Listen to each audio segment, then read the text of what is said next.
Hello, I'm Chris and this is my remote power locks video. So I just got through putting these half doors on my Jeep and the locks are not interchangeable from the full doors. So this is the kit I got. I'll have a link in the description, but be aware they have different style remotes, so you may not want one just like mine. So this is a 2004 Jeep Wrangler, but that kit is universal. You can put that kit on anything. It doesn't even have to be used for door locks. So these kits are like $25 or $30. They're super cheap. Comes with your fuse, all the wires. Hopefully we don't have to add anything. The little remote box, and I don't know why I picked these. Well, I do because I just got my Camaro, obviously inspired. They don't look too cheesy to me. They do feel good. They kind of feel like this in a way. But okay, so that's going to come with all your hardware. Some of these kits actually come with everything that you need. All right, so looking at this, it's not a solenoid design. It has a little motor. See that shape? And I guess it's just geared down, in and out. That's fine. Hopefully these work out. I've never used these before, but so I want to get this installed correct the first time because I already broke 3 clips taking this freaking door panel off. First thing you do is find the little rod in here that's attached to the door locks. You can put the key in there back and forth, or just move it back and forth until you find it. Clearly, that's our rod right there.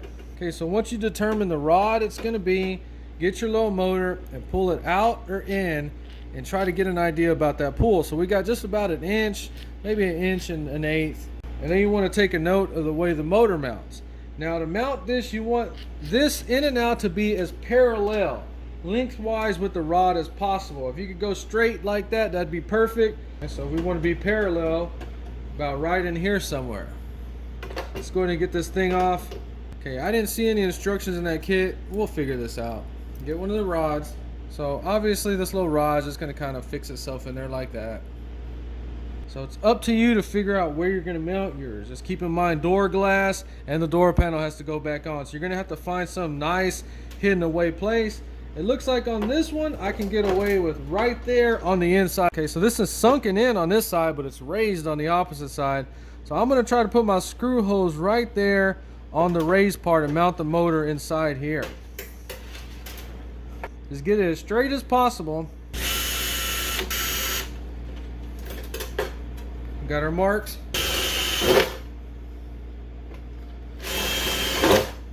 Okay, so the kit comes with screws for the little motors. On these cheaper screws, you have to use good screwdrivers or they'll strip out. Let's check this out. So you want to get the screws started in the motor first. You always do this kind of stuff by hand or you'll strip these out. Okay, make sure that rod is on the motor. Okay, so we got to drill these out bigger, put a longer bit. Make sure you do not go down and hit your door.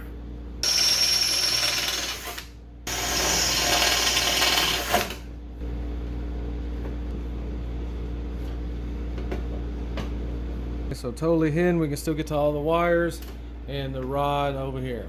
Now we need to make sure the rods are both in or both out.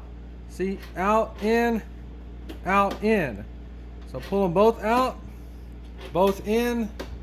Make sure they're the same, and we need to connect these 2 rods. Okay, so then in the kit it's gonna have a bracket and set screws. So it's got a fat one and a skinny one. Fat one is the factory rods. Let's see if it goes over it. And yes, it does 100%. The skinny one, ooh, this one's actually fighting. Well, at least it'll slide over. So we need to join them together about right there. So we're gonna go ahead and cut this one off. Okay, it cuts real easy.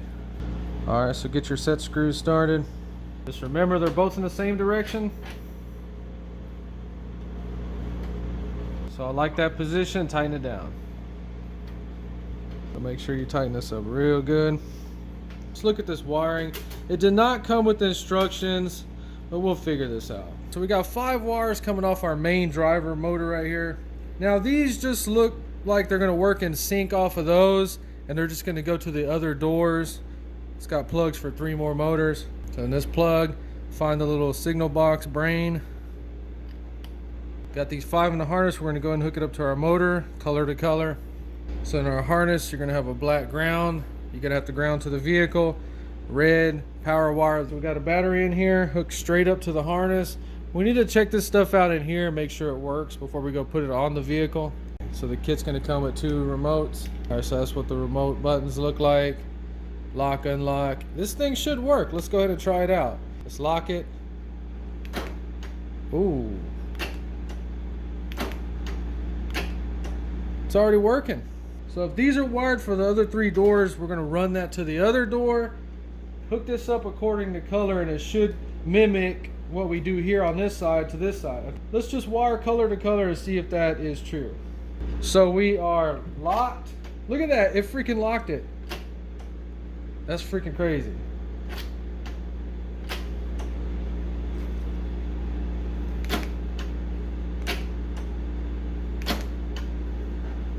So I almost left out something very important. These wires go from the inside of your vehicle to the inside of the door. So you're gonna have to have some way to get them through there. So I don't pull doors off of my Jeep. If you do pull your doors, you're gonna have to put some kind of plug that you can disconnect around right here. We're just gonna drill it, put a grommet, and we're gonna run it on the inside of this strap, and hopefully you'll never see it. Let's go ahead and get that hole drill and check this out. So we're gonna be using these 5/8 grommets right here. I just walked into O'Reilly Auto Parts and got them. Okay, so you're gonna be drilling a permanent hole into your vehicle. You gotta plan this out the best you can. I'm pretty confident with about right there. All right, so it wants a 5/8 hole for that grommet. That's pretty big. I'm just gonna hit it with the touch-up paint so it doesn't rust. So you don't wanna cut the center out, you just wanna push the wires through so it gives it a little seal. So there's all kinds of sharp stuff in there, so we're gonna go ahead and tape this up all the way. So hopefully the strap will cover it up or we can't see it, but if we can, we're gonna put that little black wire loom on it. Got it through that door. Now we have to find power for this harness. I wired an auxiliary fuse box right here under the hood. Go check that video out if you want to see where I got power from it. But everybody's going to get power from a different place. Some people will run that all the way back to the battery. Like I said, go check my auxiliary fuse box video out and see how I'm getting power right here. I'm going to have to figure out a place to ground it. Let me go ahead and wire this thing up and we'll look at it when it's finished and test it out. Go ahead and give yourself all day to do this. It's Sunday. I decided to spend the whole day because I've never done this before. I took my time. We got that little grommet protecting the wires wrapped in electrical tape. I'm just gonna leave it like that until somebody says something. As soon as they do, I don't know what I'm gonna put around this, but something.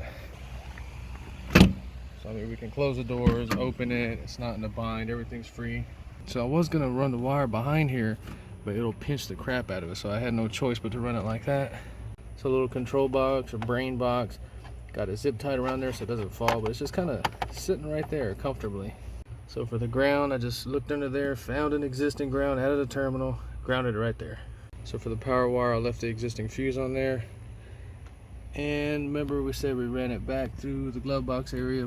So the wire goes through the firewall, comes over here to my auxiliary fuse box. I have a video on this, very detailed, showing you exactly how I went from the battery junction box, added this. Now we got circuits to run whatever we want. I got the fog light video, go check that out.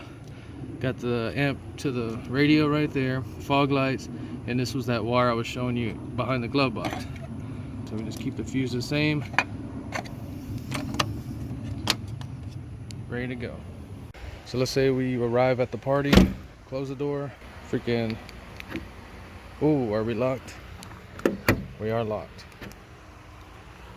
And we're open. The sun's not on the door panel, it doesn't look that bad. I just installed those half doors. Go check that video out with those uppers. Freaking awesome. All right, so that project is one of the hardest to get off your butts and do because you really don't need it. But everything that you can do to these freaking Wranglers makes them so much better. The best improvement I've ever done was a double din with my custom subwoofer. And I apologize, that's not for everybody. Everybody can't go build a box, but that is the coolest freaking thing I have ever done to the freaking Wrangler combined with that double din. This thing sounds freaking awesome. I love it. Well, that's it for the video. Everything worked out great. If you enjoyed, please like and subscribe. Thanks for watching.